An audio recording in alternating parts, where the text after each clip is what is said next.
Director, kasi sinabi mo kanina, we must empower our people.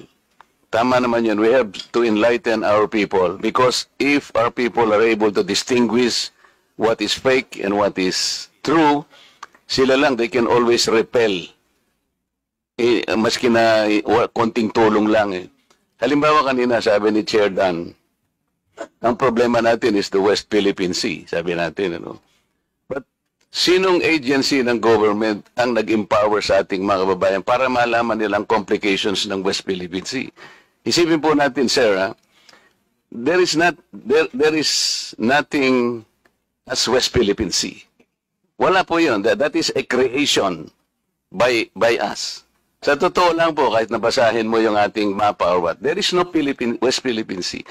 Ang West Philippine Sea, yun po yung area na kiniklaim natin, ito yung exclusive economic zone. The complications of the West Philippine Sea has not been explained to our people. Kaya po, nagiging vulnerable tayong lahat eh. Ang sinasabi nila, inoccupied daw ng China ang ating territory.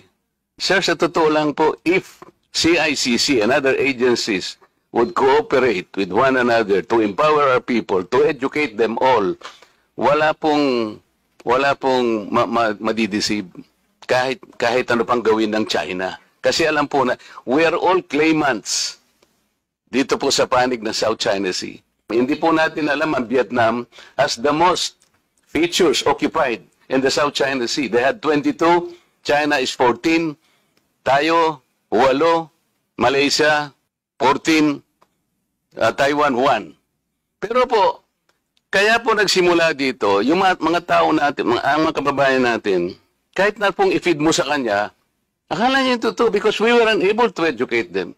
We have not enlightened them as to the complications of the South China Sea.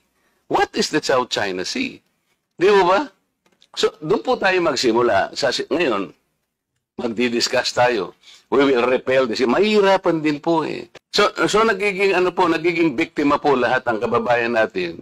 Kahit na po dito sa ating kapulungan ngayon, hindi pa nila alam kung ano-ano po ba ino-occupy ng China. Hindi po territory ang issue in the South China Sea. Ang issue dito is our maritime rights.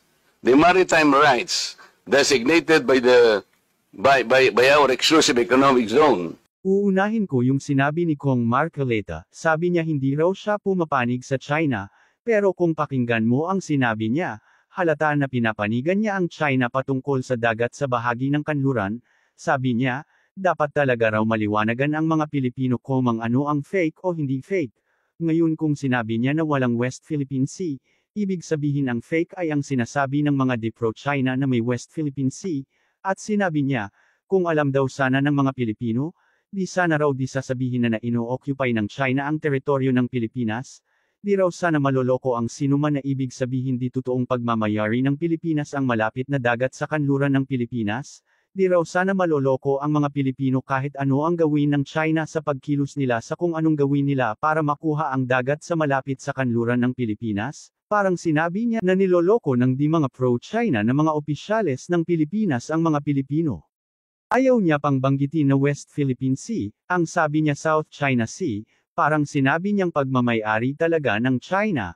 Kita niyo, pinapalabas niyang walang karapatan ang Pilipinas sa dagat na malapit sa kanluran ng Pilipinas, parang sinabi niya na rin na walang karagatan ang Pilipinas sa kanluran, at parang sinabi niya na walang pag-aaring isla ang Pilipinas sa kanluran, kasi pag sinabing walang West Philippine Sea, lahat na dagat sa kanluran ay di pag-aari ng Pilipinas. Magkagayon parang sinabi niya na walang pag-aaring isla sa kanluran ang Pilipinas, kasi pag may isla ka o mga isla ka sa kanlurang bahagi, ibig sabihin may West Philippine Sea sa malayo sa baybayin ng Luzon, Visayas at Mindanao.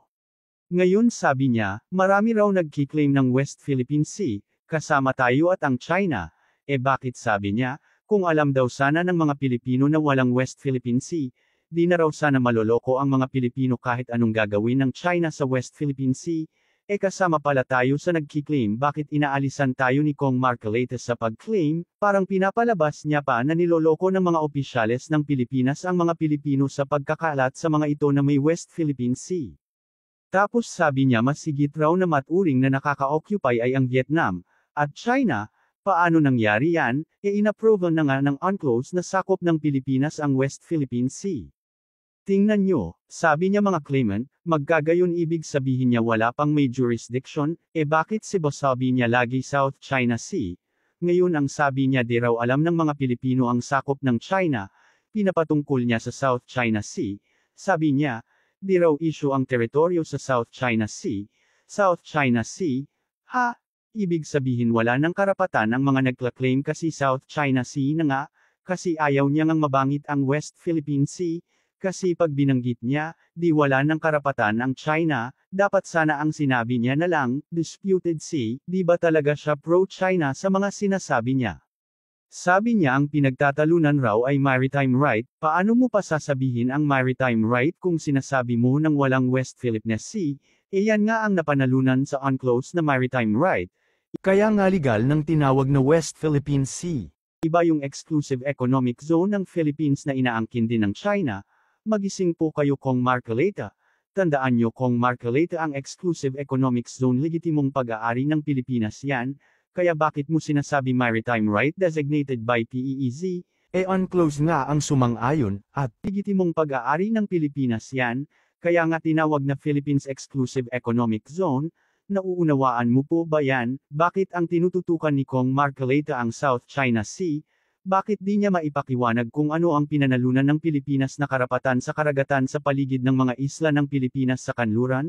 Pwede ba? Yun, may mga isla ka na walang nasasakop na karagatan, yan ay case tupudohan, o sabihin na natin, walang West Philippine Sea, pero bakit pati mga isla na nasa pangalan ng Pilipinas ayon sa ancient map ay gusto niyong hayaan na sakupin ng China? Ito ang sasabihin ko. Para sa kaalaman mo Kong Marcoleta, kahit napakalayo ang anumang bansa halimbawa B1 sa isang pangbansa o B2, ay pwedeng masabi pag-aari niya ang bansa sa gitna man ito ng B2 kung may sapat na photo 2. Ngunit kung ang lupang pagmamayari ng B1 na nakadikit sa gilid ng B2 o di nakadikit sa B2, natural ang karagatan sa paligid niyan ay sakop ng B1, ngunit isang case tupudohan na ang isang bansa ay magmamayari ng karagatan na napakalayo sa kanilang bansa at wala namang silang isla sa karagatang napakalayo sa kanila, kaya papanong masigit silang nakakaukupo sa pinagtatalunang dagat, kasi sabi ni Kong Marcoleta ang pinagtatalunan ay maritime right ibig sabihin walang involved na isla. Tulad ng Japan, walang makita sa mapa na West o East Japan Sea at North-South Japan Sea, pero sa actual mayroon mga yan. Gayon din naman dati walang nakalagay sa mapa na West Philippine Sea, pero sa actual mayroon, at kalaunan ay nilagay na sa mapa.